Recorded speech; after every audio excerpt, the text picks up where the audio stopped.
Here we observe a mated pair of Torvosaurus and their offspring, but we are here for one specific child of this pair.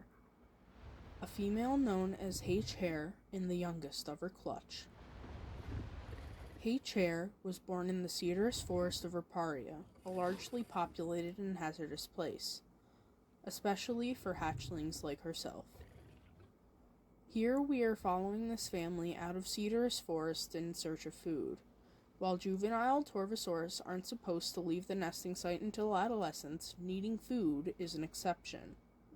We eventually find the family again at a pond in Steep Run, but H. Hare's parents see a supposed threat.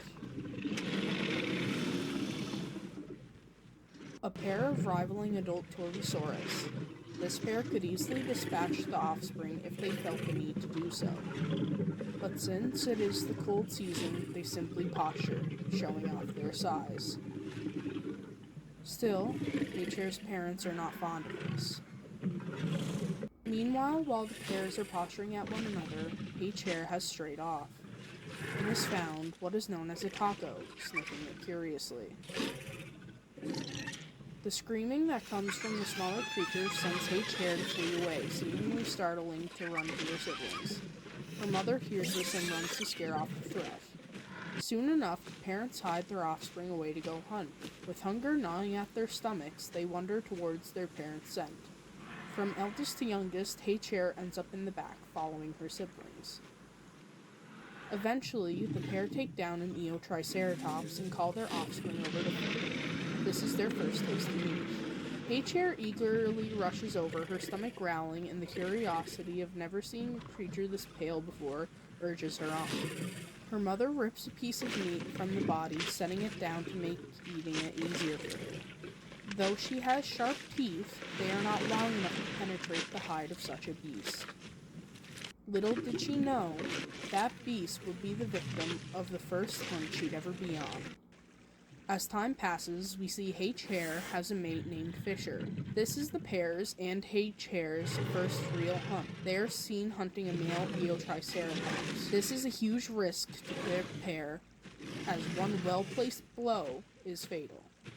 Soon after, the Triceratops moves places, the pair tried pushing it off the ledge, but failed due to it being so bulky. H. Hare ends up herding it down a pathway, letting her mate rest for a short while. H. Hare tried intimidating the Triceratops while her mate was sitting, trying to rest his aching body. This, of course, doesn't work and only adds fuel to the fire.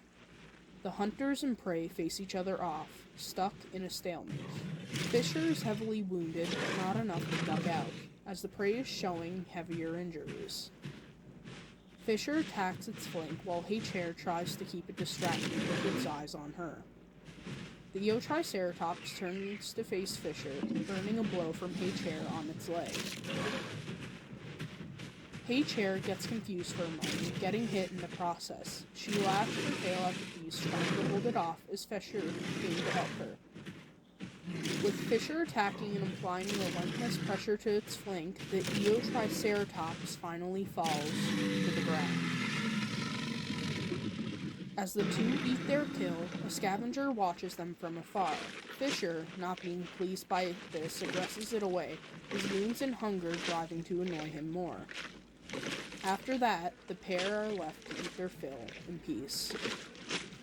As time passed, the pair had nested and their first child had come to be. The pair were overjoyed at this event, loving rumbles coming deep from their chests. This would be the start of their first ever clutch. Not before long, they had 3 children, but little did they know a threat was looming overhead. A fowl was watching this family. Soon, this would be a threat to the offspring. After stowing the offspring in the safety of the nest, H. Hare had woken Fisher up to go hunting. The two had believed their offspring were safe, but they had thought wrong. Soon after the parents left, the fowl had swooped down and dispatched one of the offspring. Hearing the cries of their children, they had rushed back, but were not fast enough. Their child was already gone. Upon seeing this, H-Hair was enraged, charging in at the fowl and aggressing it away from her child's body. She did not yet process the death and only saw it as protecting her children from a threat. She smelled what remained of her child, picking up the scent of blood. Worried, she chuffed, trying to get her child to awaken. As the pieces connected in her head, she had realized she has officially lost her child, backing away in realization as panicked sounds came from her. Later on, she's seen resting with Fisher. She was tired, and the stress from her first clutch being so tragic had wore her down. A few weeks later, she is seen patrolling the near area to nest, trying to find a more safe spot to nest again. Upon not finding a suitable area, she returned to her old nesting spot. She was more tired than before, stressed out over nesting again, worried that her offspring would not survive. Fisher had been looking out more and scouting for danger, so it drove her to try once more. Before laying, she is seen resting with Fisher, keeping one another company as Fisher was not feeling well. She was only worried about tomorrow, though. Tomorrow had came, and the first child of her second clutch had come as well. Then, the second.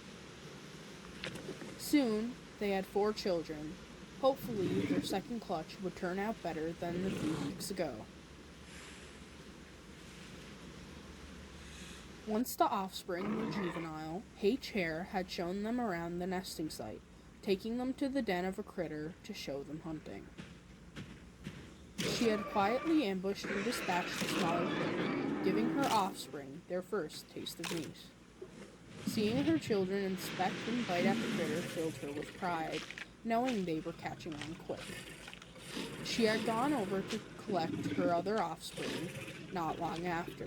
They were seen with their father, Fisher. H-Hair and Fisher had urged them over to H-Hair to follow her instead of bothering their father.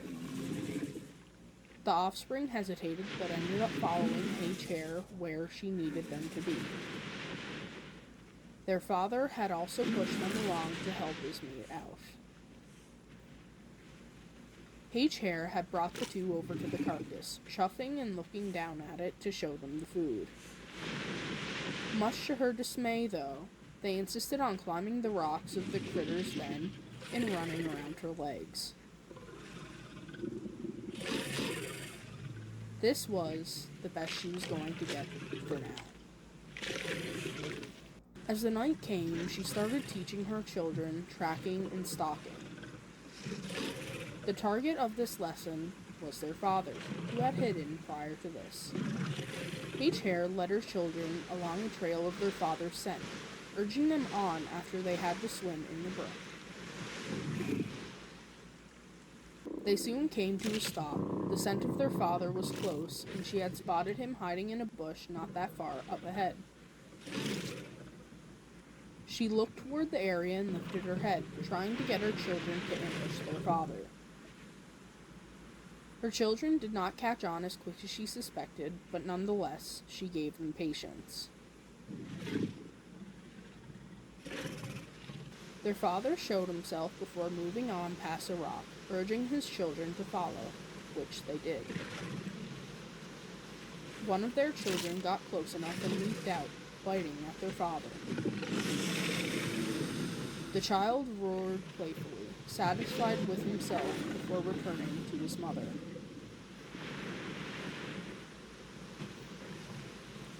Later in the day, we're following the family through Dry Fang Canyon, their territory for the time being, feeling the need to go out and show their offspring the land before they eventually disperse. They are seen traveling up Pride Rock. H-Hair gets more nervous the further up they go because it seems so narrow and she's worried of falling. She looks over her territory when they eventually reach the top, roaring loudly to warn intruders that this is their space before promptly returning to get down.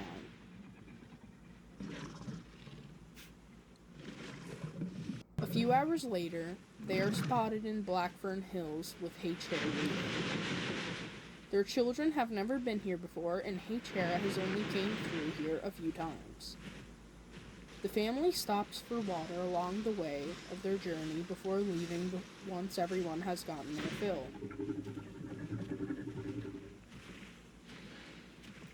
As they continue, the sun falls below the horizon. This means that their eldest daughter with partial blindness ends up losing them in the darkness of the night. She tried finding them, but to no avail. She then turned the other way and left. Her parents wouldn't see her again. When they slept in cover, another one of their children had dispersed in the middle of the night, and they hadn't awakened. Later in the night, the pair awoke and had seen the size of their last son, nudging him to wake him up. They raised their heads and chuffed their goodbyes before they departed. Fisher stayed back a while longer to say his goodbyes before following his mate.